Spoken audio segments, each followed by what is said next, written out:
Hi, my name is Ed Beckley, and welcome to my world. I love nature because it's so reflective of the deepest levels of peace and something that I am so passionate about, and that's the awakening of our own hearts. Nature pulsates with vibrancy. It pulsates with love. Just listen to the birds chirp out there. Well, I didn't always feel this way. As a matter of fact, I was an intense, I could put it that way, businessman for many, many years.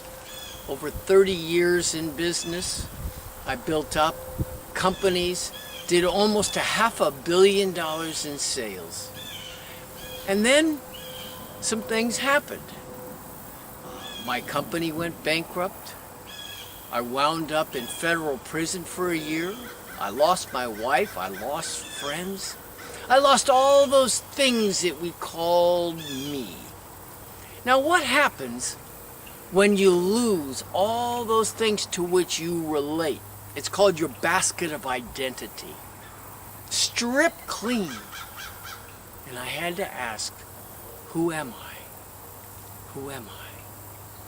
It was in prison, in a near-death experience, in which I discovered the essence of who I really was and the blossoming of my own heart.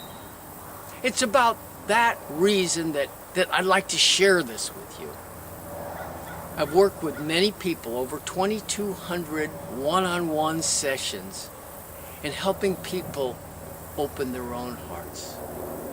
Now, there's a story about the heart, the secret.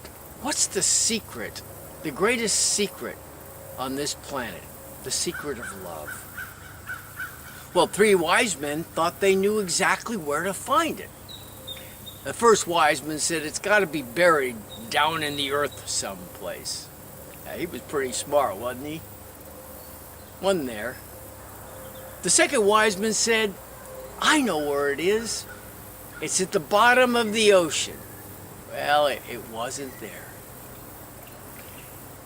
Then this very wise master came and said, you know where it is. Right in the center of your own heart. This is the greatest resource each and every one of us have. The awakening of our own hearts. Yet we become so mind-dominated. Did most of you understand that we have over 70,000 thoughts a day? Can you believe that? Thoughts about this and thoughts about that. Mind domination. And here's the trick. 95% of those thoughts were the same thoughts you had yesterday. That's right. The world spinning around in our head. I used to talk about it's like a head cruising around on a skateboard. When in fact, as we wake up, as we enlighten, the head and the heart begin reversing roles. You see, the heart has over 5,000 cerebral cortex cells, the same cells in the cerebral cortex. We can think, we can feel with the heart. How many of you recognize that? Someone walks in the room and you sense who they are through your own heart. Blossoming. The heart is the portal to your own unbounded awareness. The deliciousness of your own essence. I'm talking about your own pure consciousness. Many of you are out there and you've been seeking liberation, enlightenment. And I liken it to that song, looking for love in all the wrong places. Well, you see, I was always a passionate seeker of enlightenment. I meditated 3 to 7 hours a day for over 30 years at the time, before awakening. And certainly that helps and it softens the process. But what it takes, more than anything else, is an understanding. Part of my work has been helping people penetrate the veil of their own egoic structure and allow them to recognize, I love this word, recognize who they really are through the essence of their own heart. This is what my program is about. Allowing you to discover who you truly are. What is your true essence? The illuminated heart is the portal through which you'll understand that essential qualities. Now, there are many ways in which we go about doing this. I will work with you using the breath, using a little bit of talk therapy, a little bit of meditation, a little bit of chanting. There are a lot of modalities, and what they do, in essence, is suspend the mind long enough that you begin perceiving what I call the gap between thoughts. Now, I'm getting a little ahead of myself, but that gap is a space, and it's in that space, which is vibrant and alive. That's your essential nature. It just goes unnoticed through the prism of the ego. So as we begin to notice that space, and I begin teaching you to elongate that space and be comfortable in that, we come back to our own essential nature. It's called love. That's right. Two kinds of love we have. One, we're used to the conventional love, which I call conditional love. If you love me, I will love you. If you abide by my rules as to what love is, if you do this and you do that, then I'll continue to love you. And if you don't, I don't know. I may not love you anymore. I'm not talking about conditional love. That's the love of relativity here in this dimension. I'm talking about a completely different dimension of unconditional love. Unconditioned.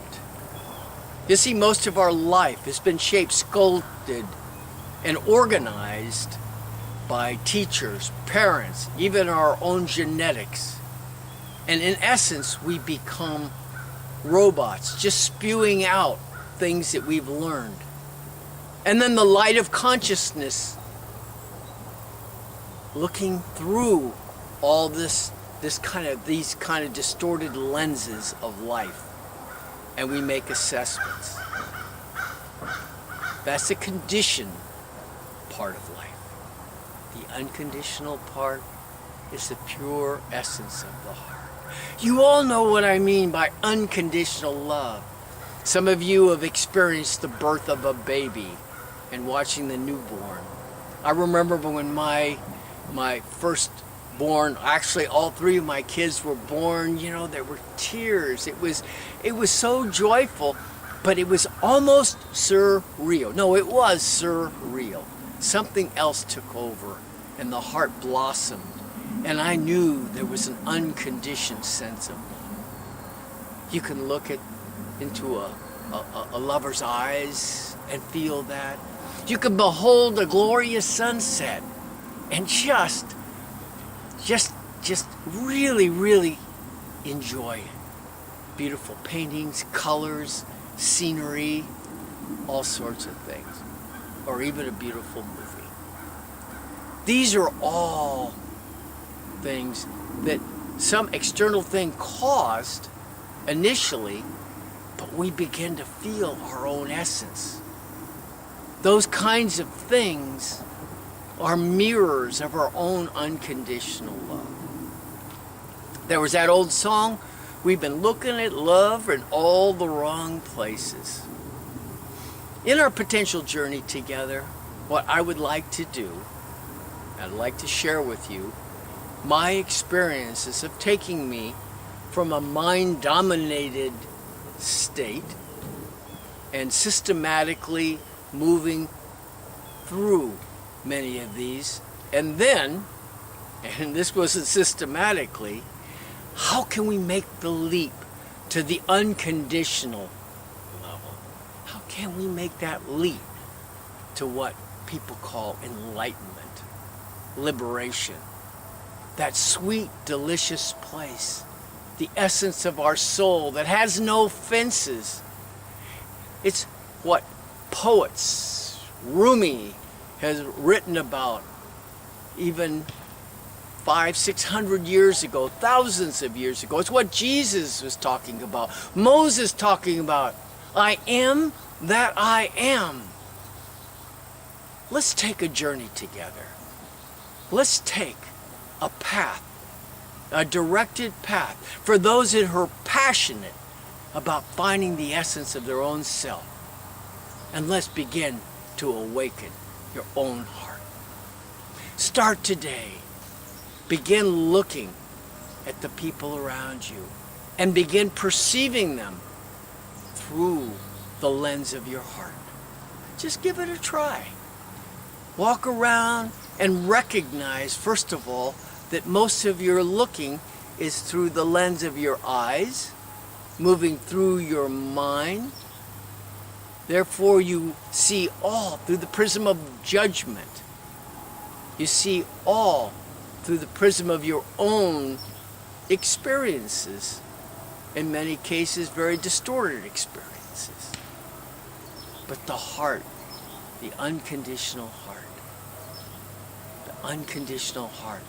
sees the purity of each soul. Join me, and let's take a journey where you begin seeing the pristine nature, the delicious nature that each and every person has on this planet.